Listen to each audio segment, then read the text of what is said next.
The man called Nigeria and his 36 wives. I will never forget the day I watched brothers turn into enemies. I will never forget the screams, the clash of blood, and the shadow of the giant that shook the land. What I saw that day still haunts me at night. Nigeria was a man unlike any other. People said he was born with fire in his eyes and iron in his bones. His presence commanded fear and respect. He was strong, wealthy, and wise, but most of all, he was a man who loved women. Nigeria married 36 wives, each from different places, tribes, and tongues. Some said he took so many wives because he wanted to unite all the women of the land. Others whispered that his greed was endless and that his bed was never cold. But among all 36, only 3 mattered to him. The first wife was Igbo, a woman with a fierce spirit, skin like bronze, and eyes that could pierce through lies. She gave Nigeria his first son, Biafra, a boy who grew fast and carried his mother's stubbornness in his heart. The second wife was Yoruba, graceful, wise, and patient. She bore a son named Oduduwa, who was clever, cunning, and proud. The third wife was Hausa, tall, quiet, and deeply loyal. Her son was Arawa, calm in speech but sharp in action. These 3 women and their sons were Nigeria's treasure. Whenever he sat among his wives, it was these 3 who brought him joy, laughter, and peace. The others knew it, and their hearts burned with jealousy. When Nigeria died, the land went dark. The man who had tied 36 wives under one roof was gone. His riches, his lands, his secrets, and his throne were now left behind. For weeks, the wives wailed. The air was thick with grief, but soon, grief turned to hunger, and hunger turned to envy. The 33 wives who had always been ignored decided to strike. They hated Igbo the most because Nigeria had left her more gifts than anyone else. Gold, lands, farms, and cattle, he gave them all to her. Why should Igbo have it all? They whispered. She must be brought down. Her son Biafra will rise and overshadow ours. So they plotted. And the day came when the 33 wives rose together, led by Yoruba and Hausa themselves. I was there that day. I saw it with my own eyes. The wives gathered in the courtyard where Nigeria was buried. Yoruba stood tall with her son Oduduwa by her side, his chest puffed out with pride. Hausa stood quietly, but her son Arawa clenched a spear in his hands, ready for war. They accused Igbo of witchcraft. They accused her of stealing their husband's love. They accused her of wanting to rule over them all. Igbo stood alone, her eyes burning with rage. At her side was her son Biafra, his fist clenched. You want to fight me?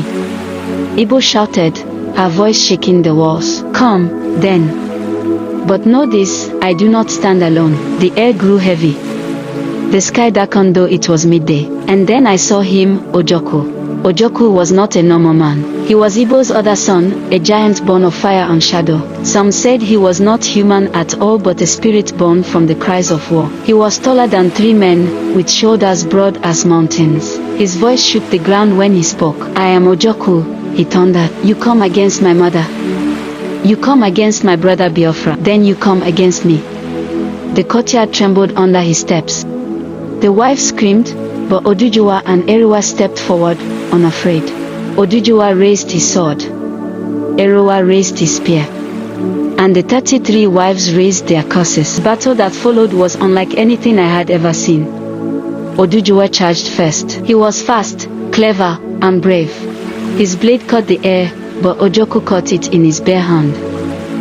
Blood dripped from the giant's palm, but he did not flinch. With one swing, he threw Oduduwa across the courtyard. Arawa came next.